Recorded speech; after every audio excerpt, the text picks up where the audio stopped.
Hello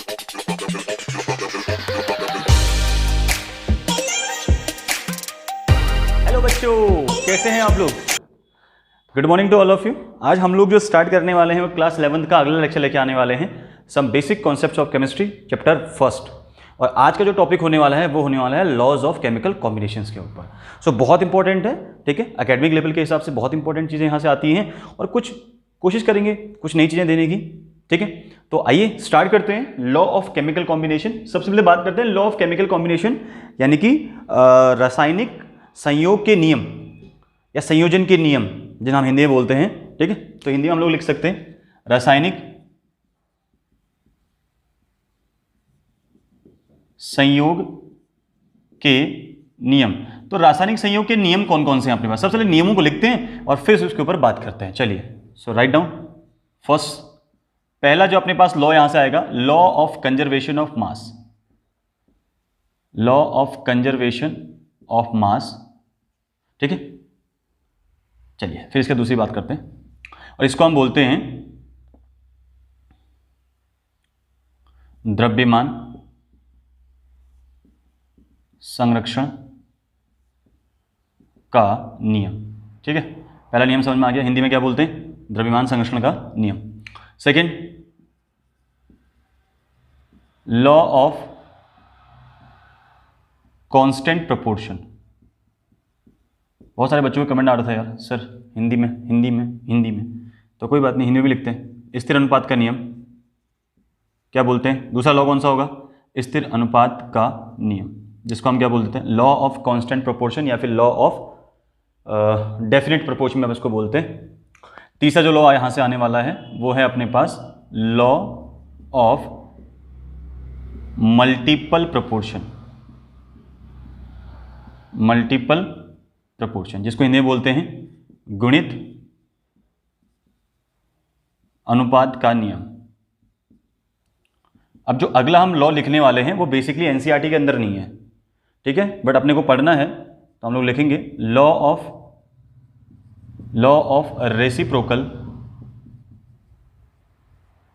proportion, ठीक है। तो सबसे पहले अपने को लॉज याद होने चाहिए, कौन कौन से हैं। इसको हम बोलते हैं तुल्य अनुपात का नियम, ठीक है।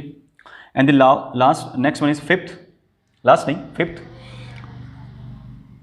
गैल्यूसेक लॉ ऑफ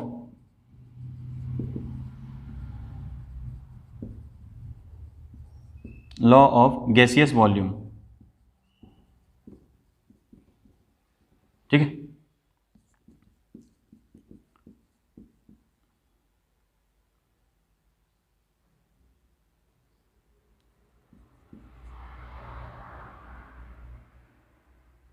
गैल्यूसेक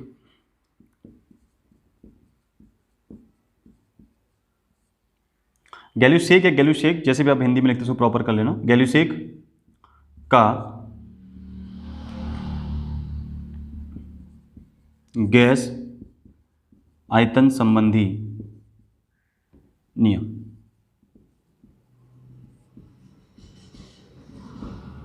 ठीक है। And last next one is sixth, Avogadro's law.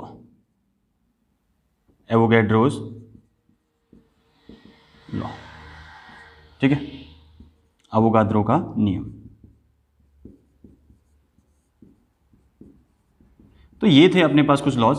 इसमें एनसीईआरटी में ये वाला आपको नहीं मिलेगा, लॉ ऑफ रेसिप्रोकल प्रोपोर्शन, ये आपको देखने को नहीं मिलेगा, लेकिन बाकी सारे लॉज आपको देखने को मिलने वाले हैं। सबसे पहला अपने पास law of conservation of mass, द्रव्यमान संरक्षण का नियम, और दूसरा जो अपने पास लॉ आने वाला है लॉ ऑफ कांस्टेंट प्रोपोर्शन, जिसको हम बोलते हैं स्थिर अनुपात का नियम।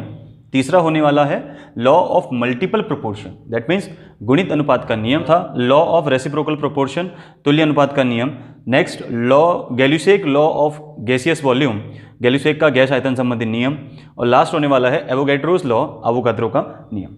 So let's start law number 1, जिसको हमने बोला लॉ ऑफ कंजर्वेशन ऑफ मास। तो सबसे पहला लॉ स्टार्ट करते हैं। आज हम लोग सिर्फ 2 ही लॉज की बात करने वाले हैं इस लेक्चर के अंदर, और फिर अगले लेक्चर के अंदर बाकी लॉज की हम लोग बातें करेंगे, ठीक है। तो सबसे पहला लॉ लिखते हैं लॉ ऑफ कंजर्वेशन ऑफ मास, इसको समझते हैं। लॉ ऑफ कंजर्वेशन ऑफ मास। ठीक है, इसको हम एक और नाम से जानते हैं, लॉ ऑफ इंडस्ट्रक्टिबिलिटी ऑफ मैटर। ठीक है, जिसको हम लोग हिंदी में क्या बोला, द्रव्यमान संरक्षण का नियम, संरक्षण का नियम। देखो इस नियम में होता क्या है ना, इसमें दो लोगों ने काम किया था। सबसे पहले इसमें जो पहला पॉइंट लिखेंगे, गिवन बाय। देखो हिंदी वालों के लिए मैं हिंदी में बोलता हूं तो आप लोग हिंदी में जो मैं बोलता हूं ना उसको रिटर्न कर सकते हैं, लिख सकते हैं अपनी कॉपी के ऊपर, लेकिन यहां पे हिंदी पे सारा कुछ लिखना पॉसिबल नहीं है। ठीक है, दो लैंग्वेज में लिखना इतना पॉसिबल नहीं है, वीडियो बहुत लंबी बन जाएगी फिर। सो गिवन बाय, ये जो लॉ आपने को दिया था ना, ये किसने दिया था? ठीक है, तो जो मैं बोल रहा हूं हिंदी में उसको नोट भी करते रहे। ये लॉ किसने दिया था? लॉ दिया था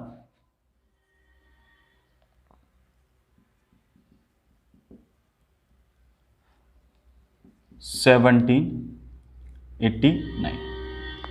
ठीक है, जो लॉ दिया था अपने पास, ये दिया था लिवोजियर ने। तो लिवोजियर कौन था?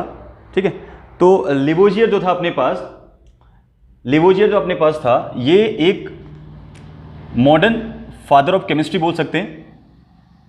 ठीक है, लिवोजियर जो अपने पास था वो एक मॉडर्न फादर ऑफ केमिस्ट्री भी हम उसको बोलते हैं। So Lavoisier is called the modern father of chemistry. ठीक है, मॉडर्न फादर ऑफ केमिस्ट्री कौन है अपने पास? लिवोजियर। तो 1789 में लॉ ऑफ कंजर्वेशन ऑफ मास जो दिया था वो लिवोजियर ने दिया था, और इसके ऊपर जो टेस्ट किया था, तो टेस्टेड बाई, इस लॉ का जो टेस्ट किया था ना, वो किया था अपने पास लैंडोल्ड ने। ठीक है, टेस्ट किसने किया था? लैंडोल्ड ने किया था। ठीक है, इसका जो एक्सपेरिमेंटली टेस्ट किया था वो इस साइंटिस्ट ने किया था, लैंडोल्ड। ठीक है, LANDOLD। ठीक है, लेकिन जो दिया था वो लिवोजियर ने दिया था। तो याद रखिए इन दो पॉइंट्स को, और इसी लिवोजियर को हम बोल देते हैं मॉडर्न फादर ऑफ केमिस्ट्री। ठीक है, या फादर ऑफ मॉडर्न केमिस्ट्री। ठीक, क्लियर हो गया? दो बातें क्लियर हो गई। अच्छा, अब तीसरा पॉइंट इसमें याद रखो। ठीक है, ये लॉ है क्या? According to this law, according to this law, mass neither be created nor destroyed, but, या पूरा लिख लो इसको, in a physical change, in a physical change and chemical reaction. अब इस सेंटेंस का मतलब क्या है? जब आप कोई केमिकल रिएक्शन कराते हैं या कोई फिजिकल चेंज होता है, जब कोई भी केमिकल रिएक्शन होती है या कोई फिजिकल चेंज होता है, तो उसके ड्यूरेशन क्या होता है? जब कोई फिजिकल चेंज आप कराते हैं या कोई केमिकल रिएक्शन होती है, यानी कि जब कोई रासायनिक अभिक्रिया होती है, तो तब क्या होता है ना, जो मास होता है वो ना ही आप क्रिएट कर सकते हो, मास को यानी कि द्रव्यमान को ना ही आप पैदा कर सकते हो, द्रव्यमान ना ही नष्ट किया जा सकता है। ठीक है, द्रव्यमान को ना ही आप पैदा कर सकते हो, द्रव्यमान ना ही क्या हो सकता है? नष्ट हो सकता है। यानी कि ठीक, but it convert one form to another form. ठीक है, one form to another form, but हम इसको एक फॉर्म से दूसरे फॉर्म में कन्वर्ट कर सकते हैं। ठीक है, क्या बोला हमने? According to this law, mass neither be created nor destroyed in a physical change and chemical reaction. ठीक, बट इट कैन बी, या but it convert one form to another form. ठीक है, it can be converted into one form to another form, यानी कि हम इसको एक form से दूसरे फॉर्म में कन्वर्ट कर सकते हैं। ठीक है, तो हिंदी वाले सुन ले इसको ध्यान से कि कैसे हम लोगों ने लिखना है। इस नियम के अनुसार द्रव्यमान ना ही पैदा किया जा सकता है, ना ही उसे हम नष्ट कर सकते हैं। समझ में आ गया? द्रव्यमान ना ही पैदा किया जा सकता है, ना ही नष्ट किया जा सकता है किसी भी भौतिक परिवर्तन या फिर किसी भी रासायनिक अभिक्रिया में। ठीक है, इस नियम के अनुसार किसी भी भौतिक परिवर्तन या किसी भी रासायनिक रिएक्शन यानी कि अभिक्रिया में द्रव्यमान ना ही पैदा किया जा सकता है और ना ही उसे हम नष्ट कर सकते हैं। ये नियम ये कहता है। और क्या कहता है कि इस द्रव्यमान को हम एक रूप से दूसरे रूप में परिवर्तित कर सकते हैं। ठीक है, उसके एक रूप से दूसरे रूप में क्या कर सकते हैं? परिवर्तित कर सकते हैं। फॉर एग्जाम्पल देखो जरा ध्यान से, जैसे अपने पास Cl2 प्लस H2 है और मिलके क्या बनाएगा 2HCl, ठीक है। यहाँ पर इसका मास कितना होगा, या ध्यान से देखो मास कितना होगा इसका, और यहाँ पर इसका मास देखो, तो रिएक्टेंट का टोटल मास निकाल देते हैं, ये रिएक्टेंट साइड ये प्रोडक्ट साइड। तो Cl2 का मास कितना 35.5 इंटू 2 कितना 71, सो यहाँ पर कितना 2 इंटू 1 यानी कि 2। एक क्लोरीन का मास कितना होता है 35.5, तो 2 का कितना हो जाएगा 71। एक हाइड्रोजन का कितना मास होता है 1, तो 2 का कितना हो जाएगा 2 1 जा 2। अब यहाँ पर ये प्रोडक्ट का कितना हो गया, 2 यहाँ पे H है और 2 Cl, यानी कि 2 प्लस 71 कितना 73 ग्राम, और यहाँ इन दोनों का मास कितना हो गया 73 ग्राम। तो बोलो दोनों के मास क्या हैं, बराबर है, दोनों के मास क्या हैं, बराबर है। यानी कि यहाँ पर एक केमिकल रिएक्शन हुई, केमिकल रिएक्शन भी हुई और एक फिजिकल चेंज भी हुआ।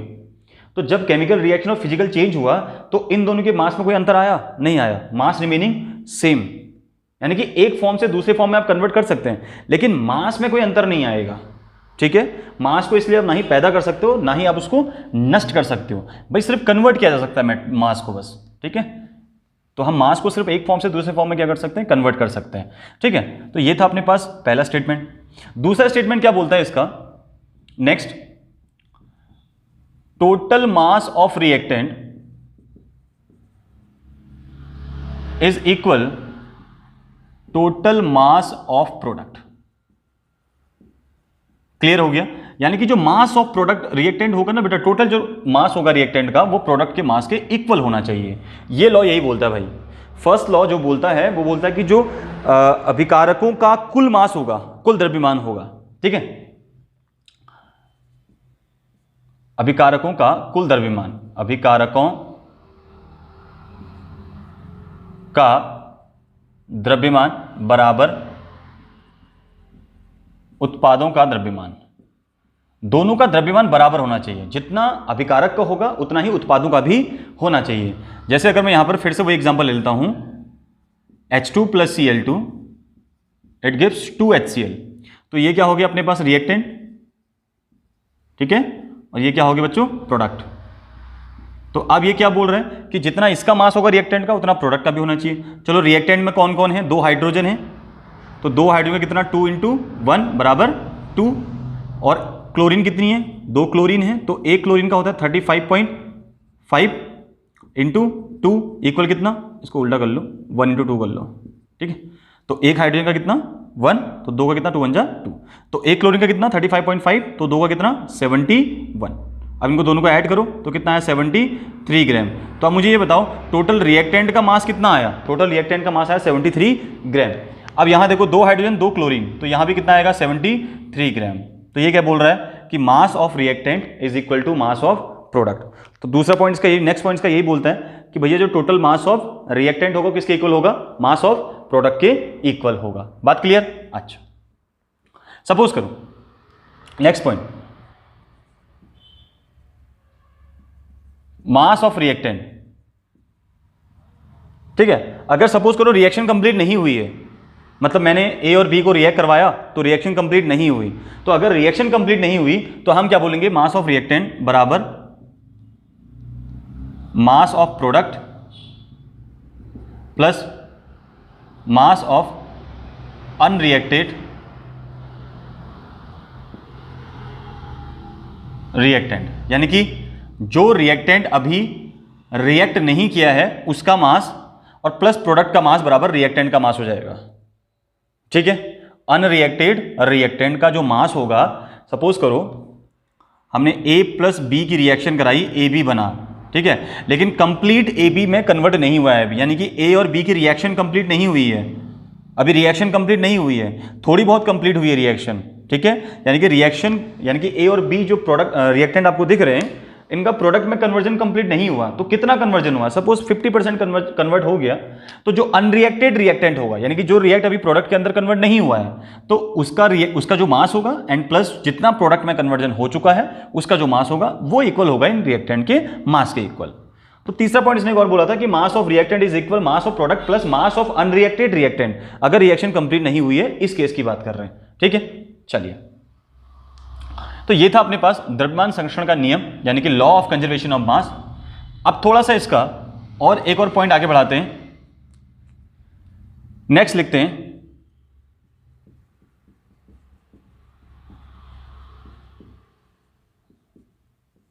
ठीक, लैंडोल्ट एक्सपेरिमेंट। अब ये एक्सपेरिमेंट क्या था, इसने क्या किया, इसने एच शेप की एक ट्यूब ले ली। कौन सा शेप, एच शेप की, देखो इस तरीके से, है ना।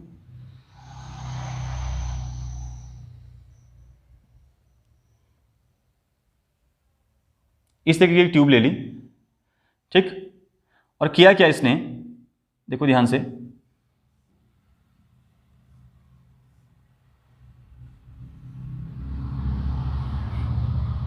इस तरीके से एक ट्यूब ले ली इसने, और इस ट्यूब में क्या किया इसने, NaCl और सिल्वर नाइट्रेट का एक सॉल्यूशन फिल कर दिया। ठीक है, जो इसका एक्सपेरिमेंट था बड़ा ही इंटरेस्टिंग है, ध्यान से देखो। ये तो यहां पे कुछ सॉल्यूशन ले लिया NaCl का, और यहां सॉल्यूशन ले लिया इसने सिल्वर नाइट्रेट का, ठीक है, और यहां सॉल्यूशन ले लिया सिल्वर नाइट्रेट का, AgNO3। ठीक, AgNO3 क्यों लिया, अभी ध्यान से देखते हैं, थोड़ा सा बड़ा बड़ा लिख लो इसको। एक साइड लिया NaCl का सॉल्यूशन, दूसरी साइड लिया AgNO3 का सॉल्यूशन, और फिर क्या किया ना, इसको पूरा शेक करा, यानी कि इसमें केमिकल चेंज किया। तो केमिकल चेंज करने पे क्या हुआ, इसको शेक किया इसने, तो शेक करने पे क्या हुआ, ये दोनों आपस में मिक्स होंगे। तो मिक्स होने के बाद कुछ टाइम बाद थोड़ा सा AgNO3 इधर चला गया, थोड़ा सा NaCl इधर आ गया, तो कुछ टाइम बाद ये कुछ ऐसा दिखाई दिया अपने को, ये, ठीक है।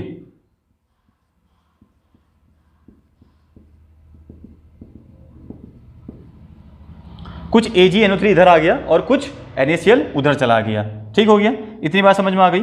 अच्छा, अब हुआ क्या, जब इसने NaCl और AgNO3 को रिएक्शन करवाई तो एक केमिकल चेंज हुआ यहां पे, और केमिकल चेंज के बाद बना क्या, देखो NaCl पॉजिटिव, ये नेगेटिव, ये पॉजिटिव और ये नेगेटिव, तो इसका पॉजिटिव इसके नेगेटिव के साथ जाएगा तो बना देगा AgCl, सिल्वर क्लोराइड। और सिल्वर क्लोराइड जो होता है वो एक PPT होती है, ठीक, ये होती है सॉलिड फॉर्म में। कैसी फॉर्म में होती है, सॉलिड फॉर्म में, और बनाती है एक PPT को हम कैसे डिनोट करते हैं, नीचे से एरो को, सॉलिड फॉर्म कैसे डिनोट किया जाता है, नीचे, ठीक है। और ये PPT कैसे बनती है, व्हाइट PPT बनती है एक, यानी कि एक व्हाइट कलर की PPT बनेगी यहां पे, ठीक है। और दूसरा जो प्रोडक्ट निकलेगा वो निकलेगा सोडियम नाइट्रेट।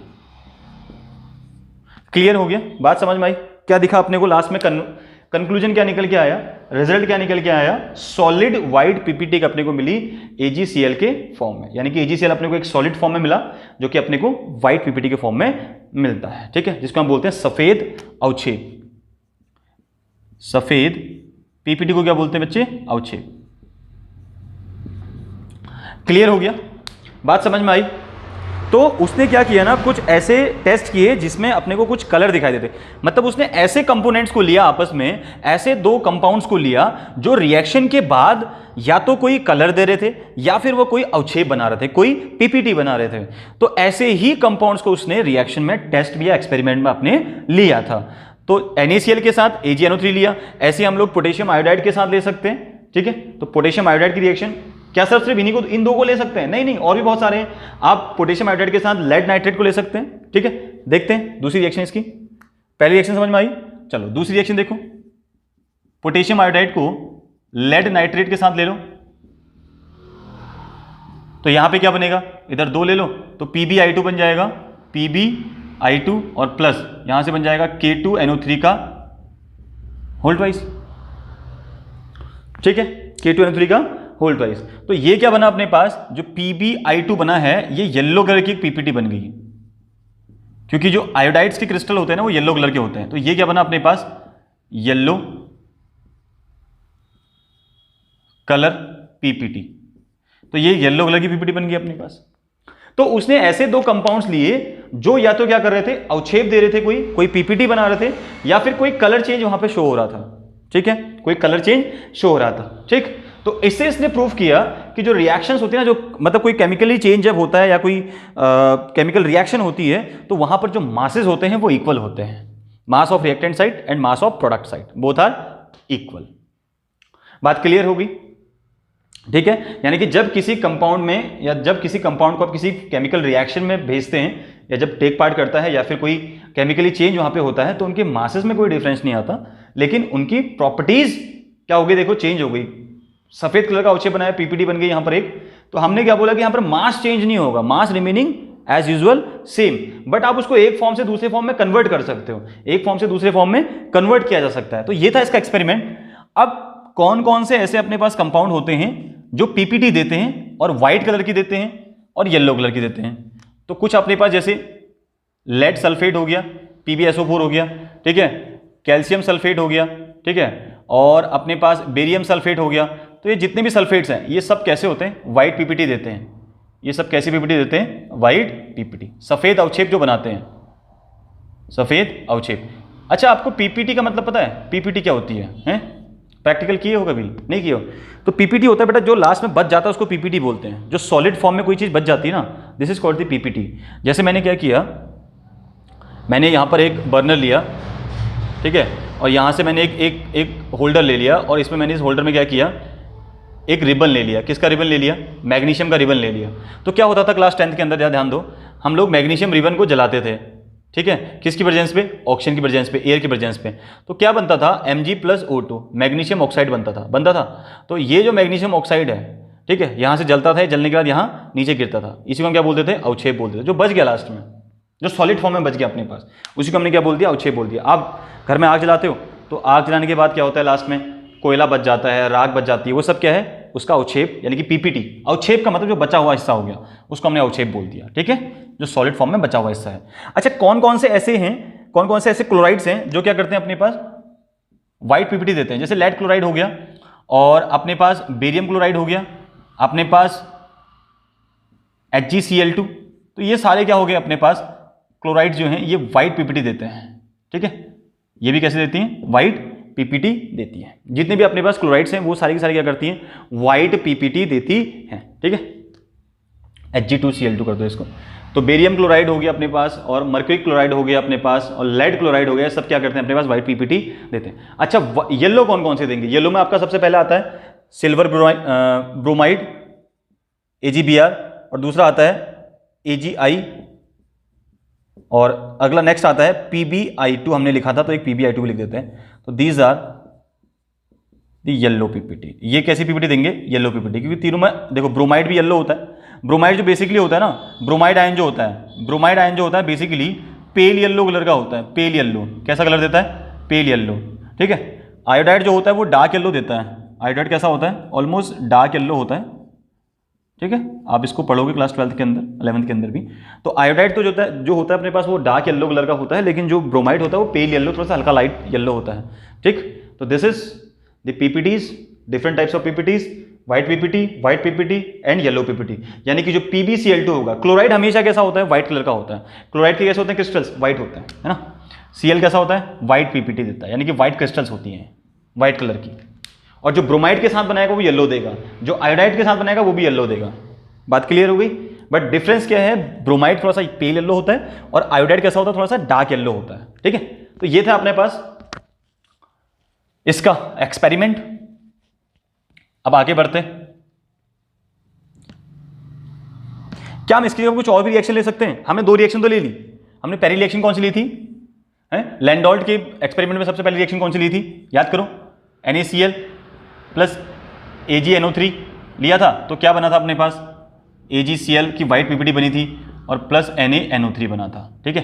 ये था अपने पास व्हाइट पीपीटी, और ये कैसे फॉर्म में होगी? सॉलिड फॉर्म में होगी, राइट, ठीक है। ठोस अवस्था में एक सफेद अवक्षेप अपने को प्राप्त होगा। दूसरा रिएक्शन हमने क्या लिया था? 2Ki potassium iodide plus lead nitrate PbNO3 का होल ट्वाइस। तो यहां से क्या बना था अपने पास? यहां से बना था PbI2, जो कि अपने पास था येलो पीपीटी, ठीक है, और प्लस यहां से बन गया था अपने पास potassium nitrate, right, okay. Now next हम क्या ले सकते हैं? और बताओ क्या ले सकते हैं हम लोग बेरियम क्लोराइड ले लें। तो बेरियम क्लोराइड को हम लोग सल्फ्यूरिक एसिड के साथ रिएक्शन कर दें, तो हम ये भी ले सकते हैं। तो यहां पर क्या होगा? देखो, बेरियम क्लोराइड क्या बनाएगा? बेरियम सल्फेट बना देगा, BaSO4, और प्लस देखो जरा H2 और HCl, तो 2HCl, H2 plus Cl2, H2 और Cl2 बचा ना, तो 2HCl। तो ये देखो क्या बना, देखो बेरियम सल्फेट, मैंने क्या बोला था? बेरियम सल्फेट भी क्या होता है? व्हाइट पीपीटी बनाता है। तो this is also white PPT, यानी कि ये भी कैसा होगा? अपने पास सॉलिड फॉर्म में मिलेगा। तो इतने सारे सॉल्यूशंस आप ले सकते हो उसकी जगह पे। किसकी जगह पे? AgNO3 की जगह पे और NaCl की जगह पे। तो लैंडोल्ट ने ऐसा नहीं है कि सिर्फ यही दो लिए होंगे, ये भी हम ले सकते हैं। सिर्फ आपने क्या देखना है कि जो भी आप दो कंपाउंड लोगे इसके एक्सपेरिमेंट के अंदर, किसके एक्सपेरिमेंट के अंदर, लैंडोल्ट एक्सपेरिमेंट,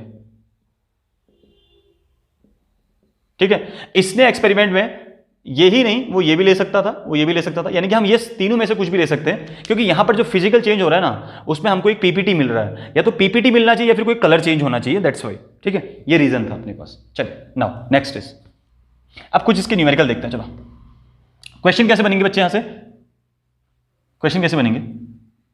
अच्छा, मैंने इसको एक वर्ड लिखा था, इंडस्ट्रक्टिबिलिटी, थोड़ा सा लंबा वर्ड है, थोड़ा सा आपको याद रखना है। इसका मतलब क्या होता है, देखो जो मैटर होता है ना, ठीक है, मैटर को हम ना ही क्रिएट कर सकते हैं और ना ही डिस्ट्रॉय कर सकते हैं ना, ठीक है, neither be created nor destroyed. So that's why this law is also known as indestructibility of matter, इसलिए हम इसको बोल देते हैं indestructibility of matter, right. Okay, now next thing is numerical portion, यानी कि क्वेश्चन पोर्शन। क्वेश्चन कहां से आएंगे, यहां से बोर्ड एग्जाम के अंदर क्वेश्चन कैसे पूछेंगे, ठीक है, बोर्ड एग्जाम के अंदर क्वेश्चन कैसे पूछेंगे, यानी कि जो हमारा एकेडमिक होता है उसके अंदर क्वेश्चन कैसे पूछेंगे। सो नाउ क्वेश्चन देखो जरा सा, क्वेश्चन करें, ठीक है। 10.0 ग्राम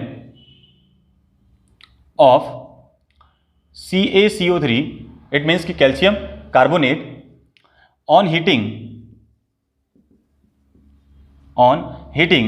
gave 4.4 gram of CO2 and X gram of calcium oxide. Applying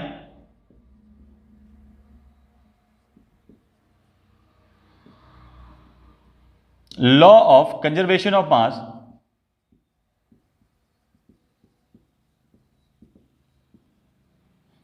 law of conservation of mass, calculate the mass of CaO. ये है अपने पास क्वेश्चन। क्या बोल रहे हैं, हिंदी में लिख लेते हैं, हिंदी वाले बच्चे भी देखेंगे अपने। 10 ग्राम CaCO3 को गर्म करने पर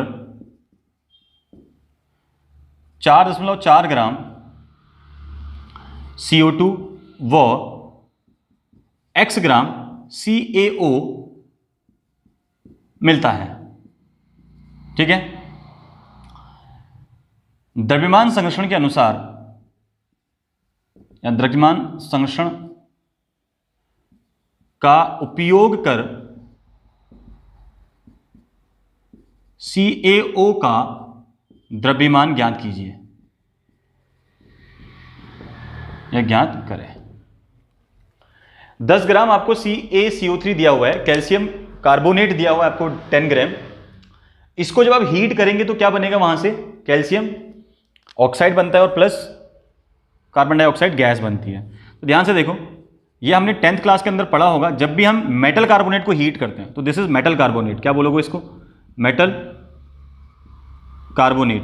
तो यहां पर क्या बनता था, metal oxide plus CO2 gas, ये बनता है, metal oxide plus CO2 gas बनती है, सबको पता है, हमेशा याद रखना, नहीं भी पता तो कोई बात नहीं। मेटल कार्बोनेट को जब भी हम हीट करते हैं ना, मेटल कार्बोनेट कुछ भी हो सकता है बच्चे, यहाँ पर कैल्शियम कार्बोनेट तो जरूरी नहीं कि सिर्फ कैल्शियम कार्बोनेट ही ये काम करेगा, यहाँ पर कोई भी मेटल हो सकता है, ठीक है, कोई भी मेटल हो सकती है। तो उस मेटल को जब भी आप उस मेटल के कार्बोनेट को हीट करोगे तो it will give metal oxide, अपना ऑक्साइड देगा वो मेटल और एक CO2 गैस को रिलीज करेगा। तो यहाँ पर हमको CaCO3 दिया गया है, तो ये CaCO3 क्या करेगा, CaCO3 क्या करेगा, इसको हीट करोगे तो एक तो CaO बना रहा है प्लस CO2 बना रहा है, और क्या बोल रहा है, कितना लिया हमने, 10 ग्राम लिया। तो हमने 10 ग्राम क्या लिया था, CaCO3, हीट करने पे ये कितना बना, ये बना था अपने पास कितना, where is it, 4.4, this is 4.4 gram. तो ये 4.4 ग्राम बन गया। अब ये कितना बना, X बना, तो क्या करोगे, इतना प्लस इतना, तो इसमें से इसको माइनस कर दो, तो क्या हो जाएगा अपने पास, X प्लस 4.4 इज इक्वल 10 ग्राम, ठीक है। सो कितना है अपने पास, x इज इक्वल 10 माइनस 4.4, तो दिस इज कितना है अपने पास, देखो चेक करो भाई, 5.6, कितना आया 5.6 आया। तो इतना ग्राम आ गया अपने पास। बात क्लियर होगी, इतना स्टेटमेंट समझ में आ गया, कुछ नहीं है इसके अंदर। तो क्या ये लॉ ऑफ कंजर्वेशन ऑफ मास को, देखो हमने इसका यूज करना था लॉ ऑफ कंजर्वेशन ऑफ मास, तो इस लॉ के अनुसार हमने क्या बोला कि इन दोनों का मास इसके बराबर होना चाहिए, ठीक है। तो ये हमको दिया है, टोटल हमको रिएक्टेंट का दिया होगा। अब देखो इस वाले केस में क्या होगा, ये रिएक्टेंट का काम करेगा, ये किसका काम करेगा, एज अ रिएक्टेंट। कैसे पता, क्लास 10th की वीडियो देख लो मेरी, कैसे पता, एरो के बैक साइड पे है, और ये दोनों क्या हो जाएंगे, प्रोडक्ट। तो मैंने आपको पहले 10th क्लास के अंदर 10th वाली वीडियोस में देखो आप बताया हुआ है अच्छे से कि प्रोडक्ट कभी भी ऐसा नहीं है कि जो ज्यादा होंगे वो रिएक्टेंट ही होंगे, तो रिएक्टेंट कम भी हो सकते हैं। आपने एरो से आइडेंटिफाई करना है, एरो की बैक साइड हमेशा क्या होगी, रिएक्टेंट वाली होगी, फ्रंट साइड कौन सी होगी, प्रोडक्ट वाली होगी। तो यहां पर ये रिएक्टेंट का काम करेगा, ये बाकी दो प्रोडक्ट का काम करेंगे। तो इसका और इन दोनों का सम क्या आना चाहिए, बराबर आना चाहिए, दोनों के मास बराबर होने चाहिए, दोनों के द्रव्यमान बराबर होने चाहिए। तो ये हमको दिया था, ये हमको पता है, इसको हम निकाल सकते हैं, बड़े में से छोटे को माइनस कर दोगे तो निकल जाएगा। अब दोनों के मास इक्वल आ गए, बट यहां पर हम एक स्टेटमेंट लिखने वाले हैं, और क्या लिखने वाले, ध्यान से देखो। सॉल्व हो गया क्वेश्चन सॉल्व हो गया, क्वेश्चन में कुछ नहीं है, ठीक है। ऐसी क्वेश्चन आते हैं बेटा, ठीक, लॉ से ऐसी क्वेश्चन आएंगे। एनसीईआरटी के अंदर कोई भी क्वेश्चन गिवन नहीं है अपने को, तो ध्यान से देखो। लेकिन हम क्या लिखेंगे, अबव केमिकल इक्वेशन या chemical reaction follow the law of conservation of mass, law of conservation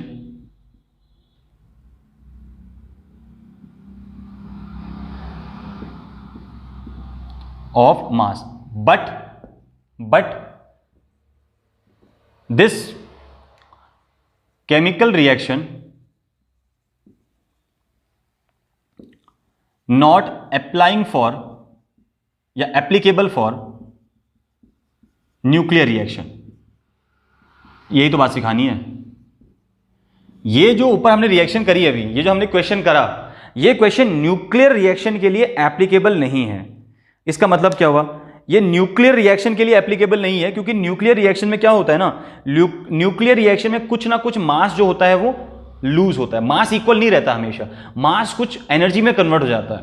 तो न्यूक्लियर रिएक्शन वहां पे होंगी, ठीक है। This reaction is not a nuclear reaction, ये न्यूक्लियर रिएक्शन नहीं है, ये न्यूक्लियर रिएक्शन के लिए एप्लीकेबल नहीं है। क्यों नहीं है, क्योंकि न्यूक्लियर रिएक्शन क्या बोलती है कि कुछ मास क्या होना चाहिए, रिड्यूस होना चाहिए, मास सेम नहीं होना चाहिए, मास सेम नहीं होना चाहिए रिएक्टेंट और प्रोडक्ट का। तो मास सेम नहीं होना चाहिए, तो फिर मास क्या होना चाहिए, मास चेंज होना चाहिए। मास चेंज क्यों, क्योंकि कुछ मास जो होता है ना वो एनर्जी में कन्वर्ट हो जाता है। तो दिस इज द फैक्ट, ये याद रखिएगा आप लोग, ठीक है। और पूछता है आपसे कि दिस रिएक्शन, ये जो रिएक्शन आपने दी हुई है ये न्यूक्लियर रिएक्शन है या नहीं है, एप्लीकेबल है या नहीं है, ठीक है। ये न्यूक्लियर रिएक्शन के लिए एप्लीकेबल है या नहीं है। तो above reaction, chemical reaction not applicable for the nuclear reaction in because यहां पर कुछ मास ना ही चेंज हो रहा है ना ही कुछ हो रहा है, मास रिमेनिंग सेम। तो हम क्या बोलेंगे, this above reaction not applicable for the nuclear reaction because the mass remaining same. Mass में कोई चेंज नहीं आ रहा है, मास में अगर चेंज आएगा तो वो न्यूक्लियर रिएक्शन होगी। मास में जो चेंज आता है वो वाला मास कहां जाता है, वो मास एनर्जी में कन्वर्ट होता है, ठीक है। तो इस बात का थोड़ा सा ध्यान रखिए, जो लॉ ऑफ कंजर्वेशन को फॉलो करेगी वो न्यूक्लियर रिएक्शन को फॉलो नहीं करेगी, ठीक है। जो लॉ ऑफ कंजर्वेशन को जस्टिफाई कर रही है वो न्यूक्लियर रिएक्शन को जस्टिफाई नहीं करेगी, क्योंकि लॉ ऑफ कंजर्वेशन मास कहता है कि मास इक्वल होना चाहिए रिएक्टेंट और प्रोडक्ट का, बट न्यूक्लियर रिएक्शन क्या बोलती है कि इक्वल नहीं होना चाहिए। क्यों नहीं होना चाहिए, क्योंकि उसमें कुछ जो मास होता है वो एनर्जी में कन्वर्ट हो जाता है, ठीक है। एक सेकंड और लिखिए क्वेश्चन, चलो एक और करते हैं। 2.16 ग्राम ऑफ मर्क्यूरिक ऑक्साइड, मैं डायरेक्ट ले देता हूं, HgO gives 200.59 लेते हैं, 59 ग्राम ऑफ मर्क्यूरिक ऑक्साइड या मर्करी, Hg लिख देते हैं डायरेक्ट, ठीक है। एंड 16 ग्राम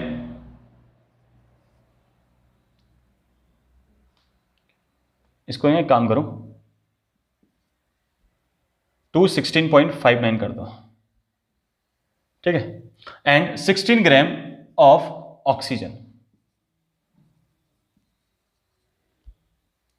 क्लियर हुआ क्वेश्चन? ठीक है, शो दैट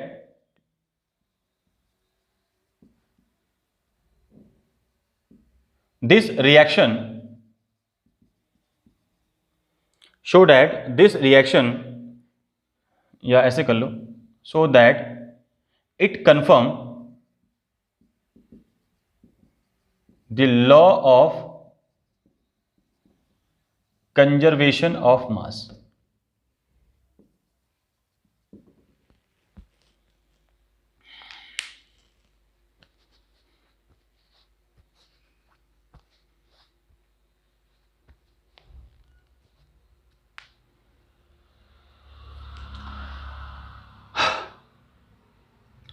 ठीक है, चलो मैं आपको इसमें एक क्वेश्चन को और बढ़ा देता हूं। इसमें तो क्वेश्चन ये दिया गया है कि मर्क्यूरिक ऑक्साइड जो है इसको जब आप हीट करते हो तो ये दे रहा है, एक तो आपको मर्करी और दूसरा दे रहा है ऑक्सीजन O2। इसका टोटल मास दिया गया है 216.59 ग्राम और इसका मास दिया गया है, कितना दिया हुआ है अपने को, 200.59 ग्राम, 200.59 ग्राम, और ये दिया है अपने को 16 ग्राम। तो आप क्या पूछ रहे हैं? चलो मैं आपसे दो सवाल पूछता हूं, क्या ये लॉ ऑफ कंजर्वेशन को कंफर्म करता है? Show that it confirm the law of conservation of मास। आपको शो करना है कि कैसे कंफर्म करता है, कुछ नहीं करना है आप लोगों को। ये तो रिएक्टेंट का मास हो गया, इन दोनों को ऐड कर दो तो 200.59 plus 16 gram is equal to 16.59 gram. तो भाई क्या फॉलो कर रहा है? यस, फॉलो कर रहा है, क्योंकि दोनों के मास क्या आ रहे हैं, रिमेनिंग सेम, इक्वल आ रहे हैं। ठीक है, तो दोनों के मास इक्वल आएंगे, यानी कि mass of reactant is equal mass of product, बराबर है। ठीक है, तो हम नीचे एक स्टेटमेंट लिख देंगे। ठीक है, क्या लिख देंगे भाई, क्योंकि दोनों के मास इक्वल हैं तो इसलिए ये क्या करेंगे, फर्स्ट लॉ को कंफर्म करते हैं। ठीक है भाई, दोनों के मास इक्वल आ रहे हैं, रिएक्टेंट साइड और प्रोडक्ट साइड के मास इक्वल आ रहे हैं, तो ये लॉ ऑफ कंजर्वेशन ऑफ मास को तो फॉलो करता है। ठीक है, उसको कंफर्म कर देता है। लेकिन ये न्यूक्लियर रिएक्शन नहीं है, मैं फिर रिपीट कर रहा हूं, this is not a nuclear reaction. ये न्यूक्लियर रिएक्शन नहीं है, ये न्यूक्लियर रिएक्शन के लिए एप्लीकेबल नहीं है। जो भी लॉ ऑफ कंजर्वेशन ऑफ मास को फॉलो करेंगी वो न्यूक्लियर रिएक्शन के लिए एप्लीकेबल नहीं होंगी। जो law of mass of conservation को फॉलो नहीं करेंगी वो न्यूक्लियर रिएक्शन के लिए एप्लीकेबल होंगे। यानी कि जहां पर मास इक्वल आ जाएगा वो लॉ ऑफ कंजर्वेशन मास को तो फॉलो करेंगी, लेकिन वो न्यूक्लियर रिएक्शन को, नाभिकीय अभिक्रियाओं को फॉलो नहीं करेंगी। बात क्लियर? अच्छा,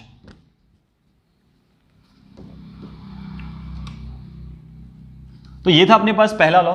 अब आते हैं सेकेंड लॉ के ऊपर, लॉ ऑफ कांस्टेंट प्रोपोर्शन, और इसी को हम बोलते हैं लॉ ऑफ डेफिनेट प्रोपोर्शन। ठीक है, यानी कि स्थिर अनुपात का नियम, स्थिर अनुपात का नियम। अब ये क्या होता है स्थिर अनुपात का नियम, ध्यान से देखो। ठीक है, इस लॉ को समझते हैं।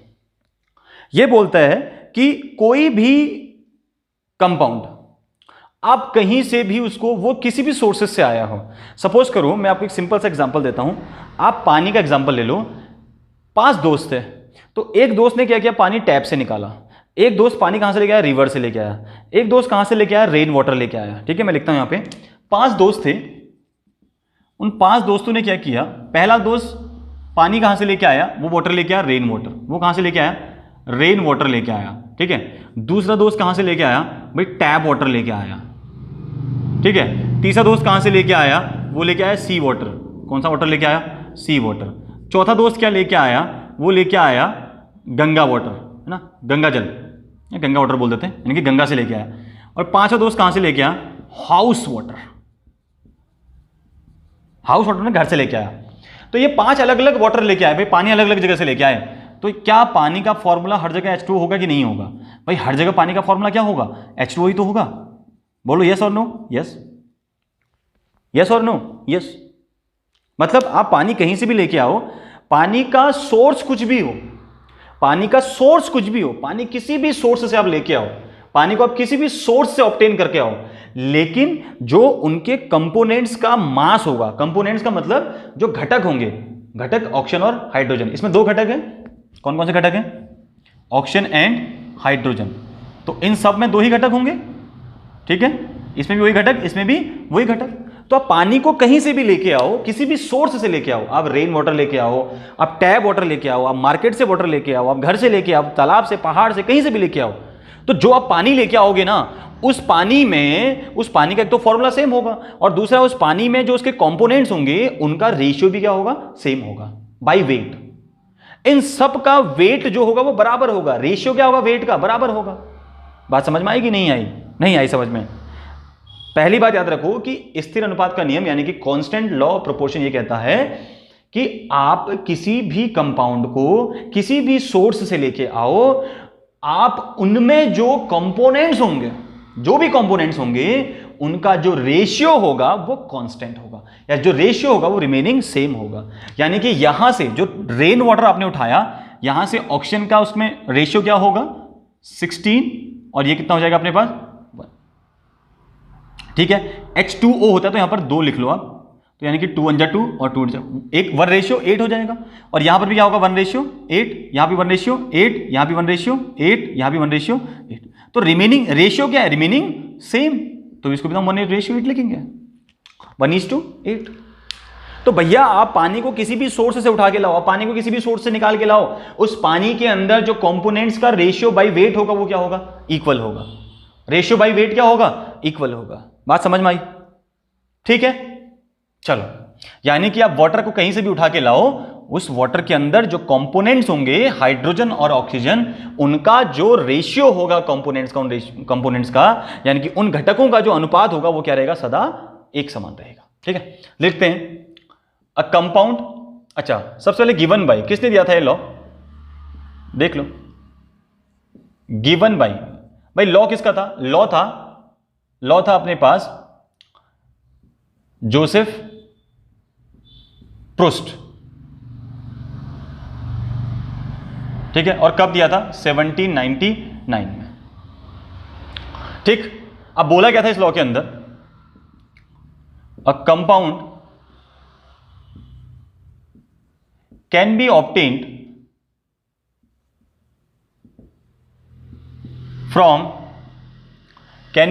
From different sources, but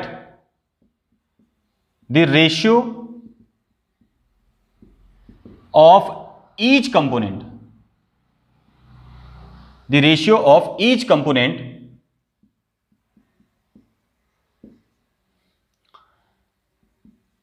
by weight remains same।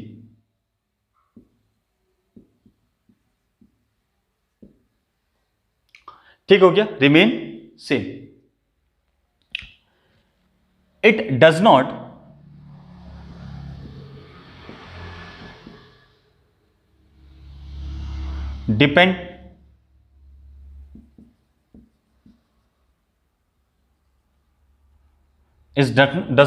Depend on the method of preparation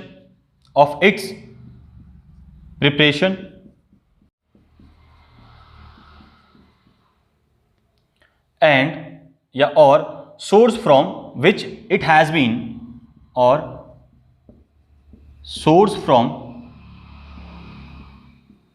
it has been obtained। क्या लिखा हमने? A compound can be obtained from different sources. एक कंपाउंड अलग अलग स्रोत से या अलग अलग सोर्सेस से लाया जा सकता है या ऑब्टेन किया जा सकता है, प्राप्त किया जा सकता है। हिंदी वाले ध्यान से सुने, कोई भी यौगिक कई अनेक प्रकार के सोर्सेस से प्राप्त किया जा सकता है, बहुत सोर्सेस हैं उनको प्राप्त करने की। आगे सुनो, but the ratio of each component, ठीक है, जो हर एक घटक का अनुपात होगा, the ratio of each component, हर एक कंपोनेंट का, हर एक घटक का जो अनुपात होगा बाई वेट, द्रव्यमान द्वारा, तो बाई वेट जो उसका ईच कंपोनेंट्स का जो रेशियो होगा रिमेनिंग सेम, वो क्या होगा? सेम। एग्जांपल हमने क्या लिया था? वाटर का लिया था। तो ध्यान से देखो, हमने बोला वाटर हम कहीं से भी लें, हम वाटर कहीं से भी लें, इस वाटर के अंदर इनका रेशियो क्या होगा? 2:16, यानी कि 2 1 2, और काट लोगे तो क्या आएगा? Simple ratio 1:8। तो आप पानी को कहीं से भी लो, पानी को प्राप्त करने का स्रोत कोई भी हो, पानी को प्राप्त करने का सोर्स कोई भी हो, आप किसी भी सोर्स से लेके आओ, आप नल से लेके आओ, आप पानी को आप बिस्लेरी का पानी लेके आओ, आप नदी से पानी उठा के लाओ, आप समुद्र से पानी उठा के लाओ, कहीं से भी वाटर लेके आओ, तो a compound can be obtained from the any source, any different sources, but the ratio of each component, उस वाटर के अंदर जो हर एक कंपोनेंट का रेशियो होगा, हर एक कंपोनेंट का रेशियो मतलब आप इस वाटर को कहीं से भी उठा के लाओ, टैप से उठा के लाओ, कहीं से उठा के लाओ, ठीक है, रेन से उठा के लाओ, इस वाटर के अंदर जो कंपोनेंट्स हैं, हाइड्रोजन और ऑक्सीजन, यानी कि घटक जिसको हम बोलते हैं, कंपोनेंट क्या बोलते हैं? घटक बोलते हैं। ये क्या हुए? घटक। तो इस जल में, इस वाटर के अंदर हर एक घटक, हर एक कंपोनेंट्स का जो रेशियो होगा वो सेम होगा। वो क्या होगा? सेम। यानी कि मैं एक वाटर पानी का नल से उठा के लाया, एक वाटर में घर से उठा के लाया, एक वाटर में रेन का उठा के लाया, एक वाटर में सी का उठा के लाया, एक वाटर में कहां से उठा के लाया? बिस्लेरी से उठा के ले आया। तो इन सब में इनका जो रेशियो होगा वो क्या होगा? 1:8 होगा। कितना होगा? 1:8 होगा। ठीक है, सब में रेशियो क्या होगा? सेम होगा। रेशियो क्या होगा? सेम। बात समझ में आ गई ना? ठीक है, बात समझ में आ गई इतनी? अच्छा, आगे क्या बोल रहे हैं सुनो। It does not depends on the method of its preparation. आपने वाटर को कैसे बनाया, आपने उसको कैसे फॉर्मेशन उसका किया, इस पे डिपेंड नहीं करता। आपने पानी को कैसे बनाया, उसके मेथड ऑफ प्रिपरेशन पे डिपेंड वो नहीं करता। ठीक है, इट्स प्रिपरेशन और sources from it has been obtained. आप पानी को कैसे बना रहे हो उससे भी मतलब नहीं है, आप पानी कहां से ला रहे हो उससे भी मतलब नहीं है। बात समझ में आएगी? ये लॉ क्या बोलता है? ये लॉ बोलता है कि आप उस कंपाउंड्स को कहीं से भी उठा के लाओ। तो मैं कंपाउंड्स को यहां पर वाटर ले रहा हूं, आप वाटर को कहीं से भी उठा के लाओ, और उसको बनाने का तरीका कुछ भी हो, आपने किसी भी मेथड से वो बनाया हो। वाटर को बनाने के बहुत मेथड होते हैं। ठीक है, हम लैब में बनाते हैं, हम लोग क्या बोलते हैं, इंडस्ट्रियल वगैरह में बनाते हैं, इंडस्ट्री मेथड होती है अपने पास बनाने की। तो बहुत सारे मेथड्स होते हैं, तो आप वाटर को किसी भी मेथड से बनाओ, इट डजंट डिपेंड्स ऑन। ठीक है, यानी कि जो लॉ ऑफ कांस्टेंट प्रोपोर्शन होता है वो इसके ऊपर डिपेंड नहीं करता, और किसके ऊपर डिपेंड नहीं करता? Source from it has been obtained. आप इसको कहीं से भी ऑब्टेन करो, वाटर को आप कहीं से भी उठा के लाओ, उस पर डिपेंड नहीं करता ये लॉ। ये लॉ सिर्फ ये कहता है कि आप एक यौगिक को, ध्यान से सुनो हिंदी वाले, एक यौगिक को आप कहीं से भी लाओ, एक यौगिक को आप कहीं से भी लाओ, यानी कि उसको प्राप्त करने का सोर्स कुछ भी हो। यानी कि आप जल को, जैसे जल में उदाहरण ले लूं, तो आप जल को, वाटर को कहीं से भी लेके आओ, आप नल से लेके आओ, आप समुद्र से लेके आओ, आप घर से लेके आओ, आप तालाब से लेके आओ, आप चट्टानों से लेके आओ, माउंटेन से लेके आओ, आप फ्रिज से लेके आओ, कहीं से भी जल को लेके आओ, उस वाटर यानी कि उस H2O में उनके घटकों, घटक मतलब हाइड्रोजन और ऑक्सीजन जिनसे वो बनता है, उन घटकों का जो अनुपात होगा वो क्या होगा? समान होगा। जो नल से पानी लेके आओगे उसमें भी जल का अनुपात क्या होगा? घटकों के अनुपात क्या होगा? 1:8। आप घर से पानी लेके आओ, उसमें भी जल के घटकों का अनुपात क्या होगा? 1:8। आप माउंटेन से लेके आओ, यानी कि आप चट्टानों से पानी लेके आओ, उस पानी में भी जो H और O का घटक जो है ना, वो उनका जो अनुपात होगा वो भी क्या होगा? 1:8 होगा। तो अनुपात सदा क्या रहता है? समान रहता है। बात समझ में आ गई? तो ये लॉ यही कहता है भाई। ठीक है, और इसी को हम लोग कांस्टेंट प्रोपोर्शन भी बोलते हैं, या फिर इसको हम डेफिनेट प्रोपोर्शन भी बोलते हैं। क्लियर हो गया? चलो अब इसकी कुछ लिमिटेशन लिख लेते हैं। तो हेडिंग लगा लो लिमिटेशन, जिसको हम क्या बोलते हैं? कमियां या सीमाएं। ठीक है, कमियां भी बोल सकते हो, मतलब एक लॉ कहां पर काम नहीं करेगा ये हम बात करने वाले हैं। इस लॉ का यूज कहां पे नहीं होने वाला है, कहां पर ये लॉ काम करने वाला नहीं है। तो सबसे पहला लिखो not applicable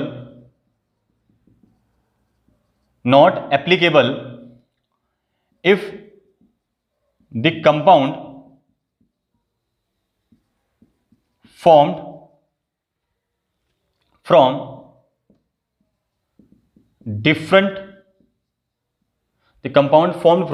different isotopes of an element। अगर कोई कंपाउंड, आइसोटोप को हम लोग बोलते हैं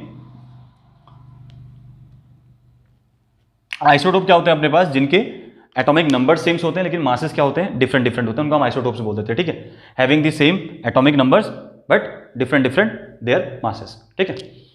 हम कह रहे हैं कि not applicable if the compound formed from the different isotopes of element, यानी कि जब कोई जो कंपाउंड होता है वो अलग अलग आइसोटोप्स ऑफ एलिमेंट से फॉर्म होता है। जैसे मैं ले लूं कार्बन 12 और प्लस ऑक्सीजन, तो क्या बनेगा, CO2 बनेगा। तो ये ये कौन सा कार्बन डाइऑक्साइड बना, ये कार्बन 12 आइसोटोप का बना। ऐसी में ले लूं C14 प्लस O2, तो ये क्या बना, CO2, ठीक है। ये CO2 दोनों सेम चीज हैं, बट ये दोनों अलग अलग आइसोटोप से बने हैं। एलिमेंट एक ही है, कार्बन कार्बन, दोनों एलिमेंट एक ही हैं, कार्बन और कार्बन, बट दोनों कार्बन के अलग अलग आइसोटोप हैं, एक है C12 एक है C14। तो यहां पर जो रेशियो आएगा वो आएगा अपने पास 12:, कितना 32, और यहां पर आएगा 14:, ये तो 30, ये कितना हो गया भाई, 16 × 32, ये 12 हो गया यहां पर, ये 14, तो 14:32। तो दोनों का रेशियो अलग अलग आ रहा है, देखो दोनों का रेशियो क्या आ रहा है, अलग अलग आ रहा है। तो इट मींस हुआ क्या कि यहां पर ये दोनों कार्बन डाइऑक्साइड बने एक ही एलिमेंट्स हैं, बट वो दोनों एक ही एलिमेंट्स क्या हैं, एक एलिमेंट्स के अलग अलग आइसोटोप्स हैं। ये कार्बन का C12 आइसोटोप है, ये कार्बन का C14 आइसोटोप है, ठीक है।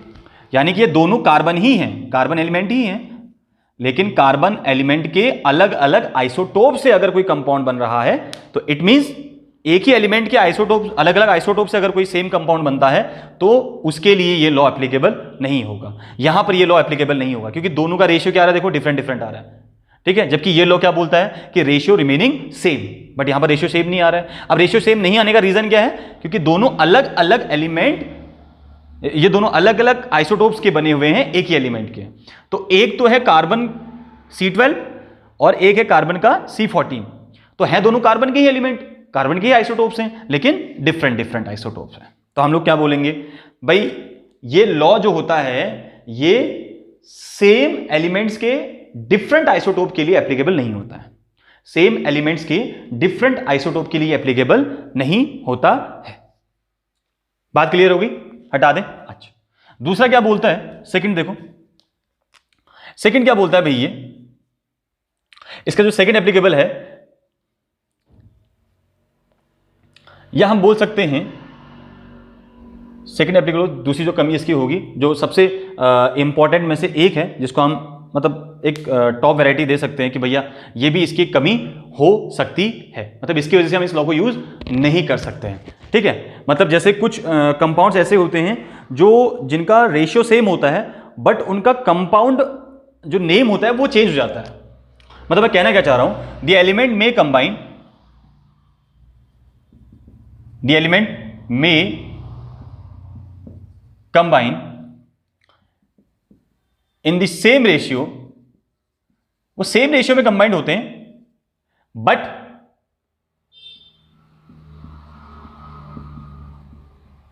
कंपाउंड में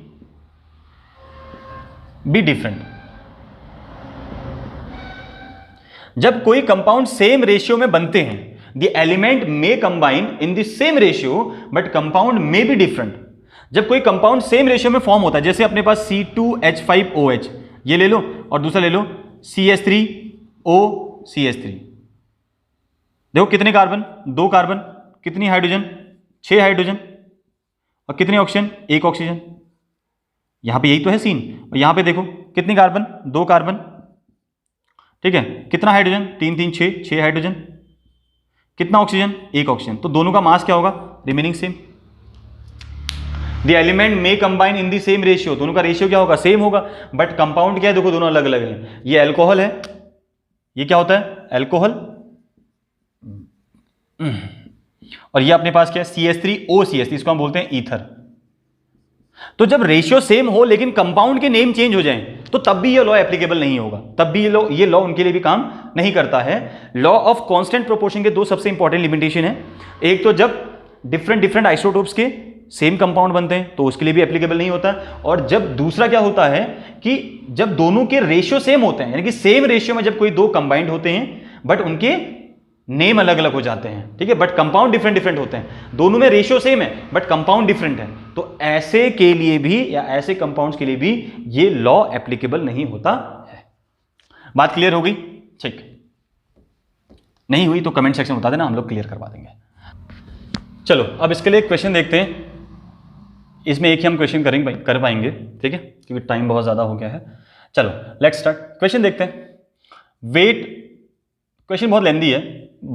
wait of copper oxides,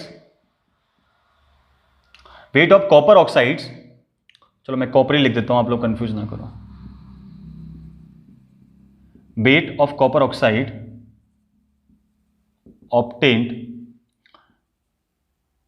bye treating 2.16 gram of metallic oxide या metallic copper with nitric acid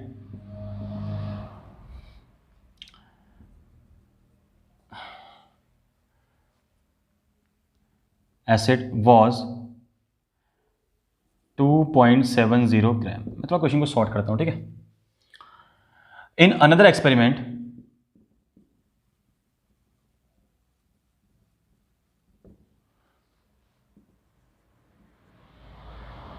in another experiment 1.15 gram ले लेते हैं। कितना ले लेते हैं? 1.15 gram of copper oxide on reduction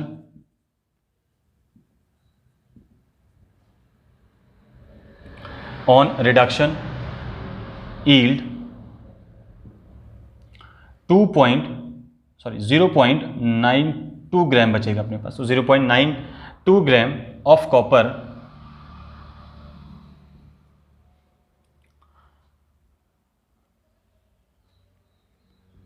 shows that the result follow the law of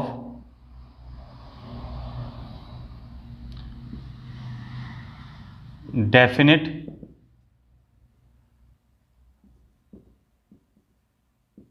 constant composition या law of definite proportion भी लिख सकते हैं, ठीक। तो this is the question. Wait of copper oxide obtained by treating 2.16 gram of metallic copper with nitric acid was 2.70 gram. In another experiment 1.51 gram of copper oxide on reduction yield 0.92 gram of copper show that the result follow the law of definite proportion। so यह है question. अब इस question को हमने बताना है कि ये लॉ को फॉलो करेगा या नहीं करेगा। तो इसमें दो एक्सपेरिमेंट अपने को दिए हुए हैं। एक यहां तक का पूरा देख सकते हैं आप, ये पूरा एक इक्वेशन ये दी हुई है आराम से अपने को अलग से दी हुई है, और दूसरा इन अनदर एक्सपेरिमेंट बोल रहा है। इट मीन्स कि यहां से एक अलग से इक्वेशन बनेगी। तो दो इक्वेशन बन रही है और दोनों इक्वेशन में हमने बताना है कि कितना मास होगा। बात क्लियर होगी। पहले वाले में हमको टोटल दिया हुआ है copper oxide obtained by, weight दिया है टोटल कॉपर ऑक्साइड का 2.16 ग्राम दिया हुआ है, ठीक है। Metallic copper with nitric oxide और नाइट्रिक एसिड दिया हुआ है 2.70, ठीक है। और दूसरे एक्सपेरिमेंट में हमको दिया हुआ है 1.15 ग्राम ऑफ कॉपर ऑक्साइड और यील्ड दी हुई है 0.92 ग्राम, ठीक हो गया। तो अब हम लोगों ने इसमें करना क्या है, दोनों का सबसे पहले हमने अलग अलग वेट मेजर कर लेना है। क्या करना है? वेट अलग अलग मेजर कर लेना है। यानी कि कॉपर और ऑक्सीजन का दोनों का मास निकाल लेंगे, और मास निकालने के बाद क्या होगा अपने पास, इस क्वेश्चन में कुछ मिसिंग है? नहीं है, एवरीथिंग इज गुड, या ठीक है, सब क्लियर है, सब क्लियर है। तो दो एक्सपेरिमेंट दिए हुए हैं, एक हम लिखेंगे एक्सपेरिमेंट नंबर 1 और दूसरा लिखेंगे एक्सपेरिमेंट नंबर 2।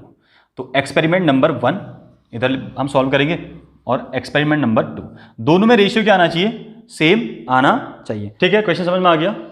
तो दो एक्सपेरिमेंट हम करेंगे, एक्सपेरिमेंट 1 और एक्सपेरिमेंट 2।